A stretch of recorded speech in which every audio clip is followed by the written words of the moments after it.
Ronna McDaniel took over as chairwoman of the RNC in 2017. We have lost 2018, 2020, 2022, no red wave that never came. We got trounced last night in 2023.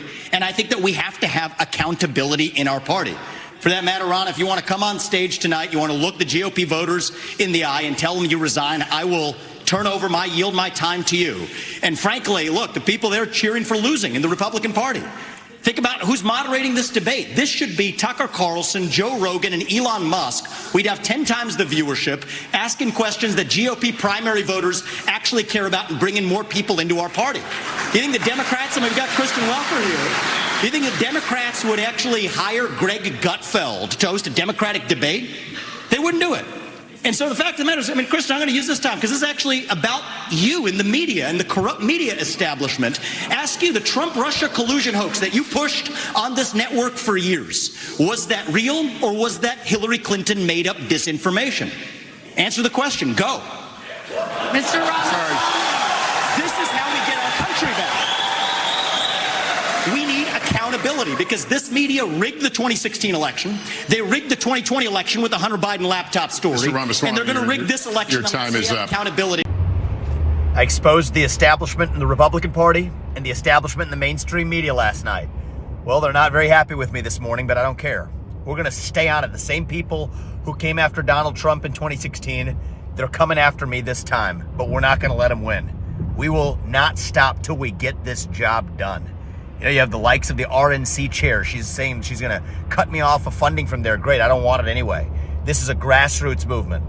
Click on the link, support this campaign, lift this up, and send a message to the establishment that we, the people, are the ones who are actually in charge, not you cronies, whether it's in the Republican Party, the Democratic Party, or the media. We're done with you. Welcome back to Totally Based. I'm Joey Gaskin, and as you saw from the intro clip, Vivek Ramaswamy is currently getting the media treatment. And we all know what that is. That's when you say the quiet part out loud, when you say the things that the public actually wants you to say and cares for you to say, the media wants to take it and they want to twist it and make you out to be the bad guy. Now, when I woke up this morning and I saw the based comments that Vivek made last night, when he came after the media, he came after the news network, he came after Ronna McDaniel, when he called them out, I thought that was just incredible. Like, oh my gosh. Somebody's finally saying what we want to say. When he did that, I was like, man, I have to go look this up and see what the stories are. Go to Google and you look at the news, and guess what's on the news? Google News says, oh, Vivek Ramaswamy attacks moderators. Oh, Vivek Ramaswamy attacks Nikki Haley and her daughter and TikTok. I'm like, man, that's not at all what happened. That's not what happened. And so, again, this is what's happening right now. They're coming for him. And that's good because when they come for you, that means you're doing the right thing. You're over the target, Vivek. Now, what I want to do is I want us to take a look at this interview that Vivek did right after the debate. They're coming after him as soon as he steps off stage. And you know what he does? He stands 10 toes. And I love it. Let's take a look at this.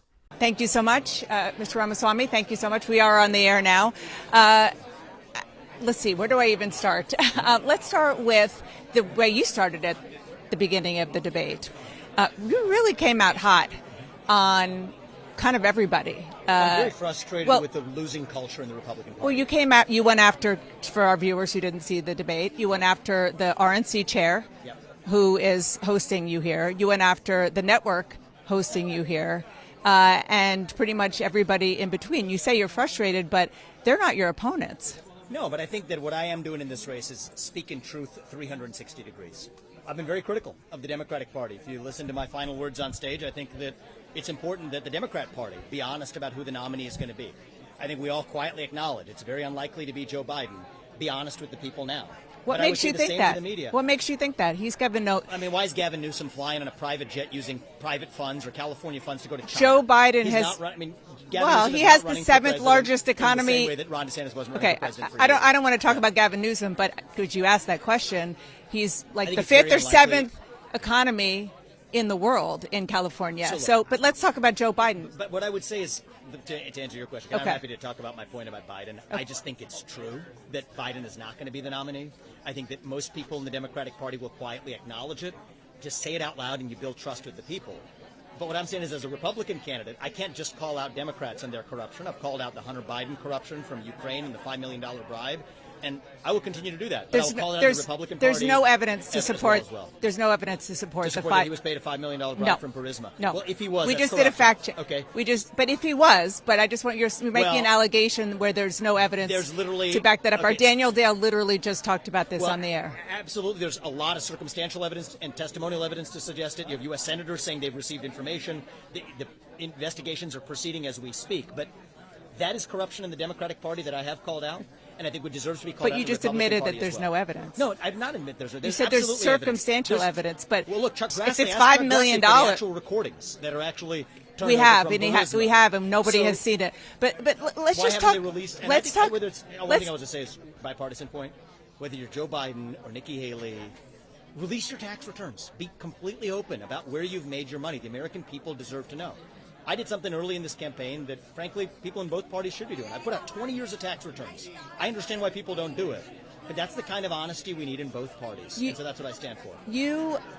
When we talked after the last debate in California, you said nobody likes a know-it-all, and you seem to have, at least at that point, made a decision not to be as but what I was going to say is to be as aggressive and to come out as hot as you had before, and you just, everybody went, wow. And I know that was the point of what you did.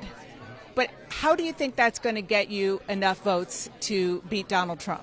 So I've actually made a pretty clear decision on how we're approaching this race, certainly for the remainder of it, and it's been for most of this race today.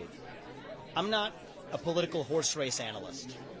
I think a candidate's at their best when they're not calculating how you're building some sort of patchwork path, using effective political slogans to win certain groups, focus groups or otherwise. We're just not running this campaign that way.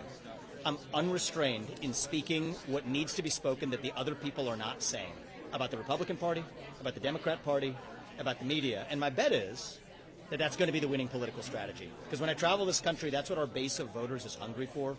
They're sick and tired of the poll-tested platitudes. I'm not somebody who does well with poll-tested platitudes anyway.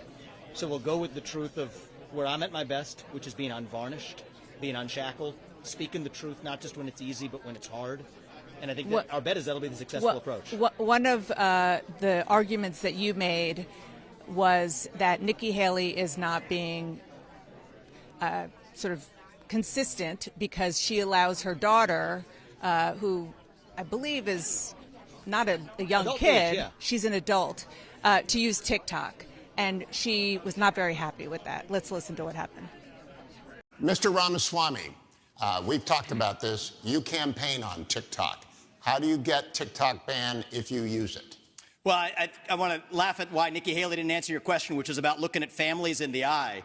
In the last debate, she made fun of me for actually joining TikTok while her own daughter was actually using the app for a long time. So you might want to take care of your family first. Leave my daughter out of your voice. Your adult daughter. The next generation of Americans are using it. And that's actually the point. You have her supporters propping her up. That's fine. Here's the truth. You're just the easy answer is actually to say that we're just going to ban one app. We got to go further.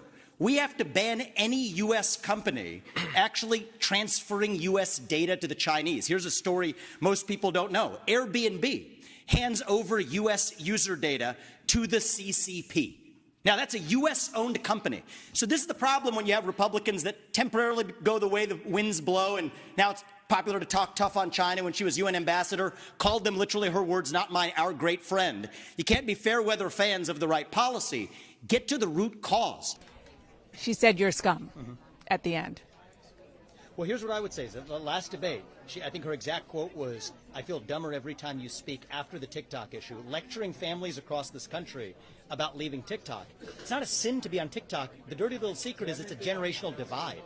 Most people, young people who I meet are. And the alerting moment is even if she's going to talk about TikTok sanctimoniously on stage without mentioning that her own adult family members of the next generation are on it, we're not fixing the problem by just retreating and signaling our virtue. To the contrary, the question came up in the context of Hamas, pro-Hamas content, spreading across TikTok. You think we're helping that by actually exiting as opposed to offering an alternative voice?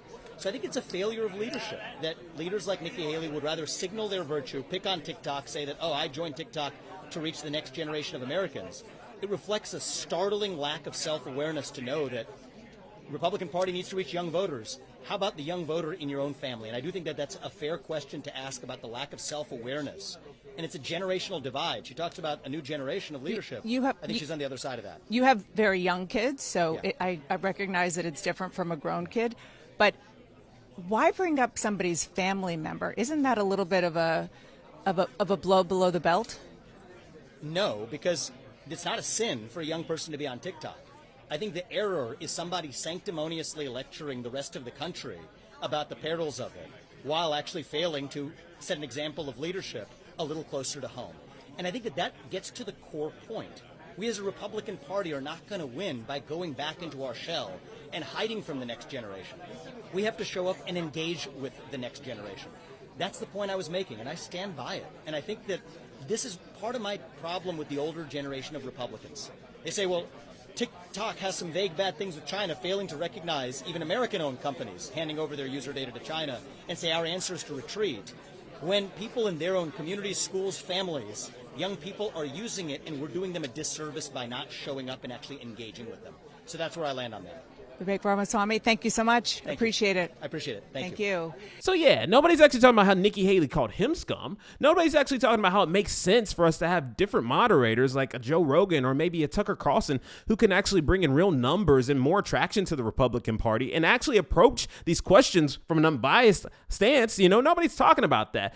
But that's how it goes. That's how it goes when it comes to the media. And I love that Vivek is calling them out as he should. So anyways, guys, that's what I have for you today. If you like this video, please like, comment, share, and subscribe. And I'll see you guys in the next video. Peace.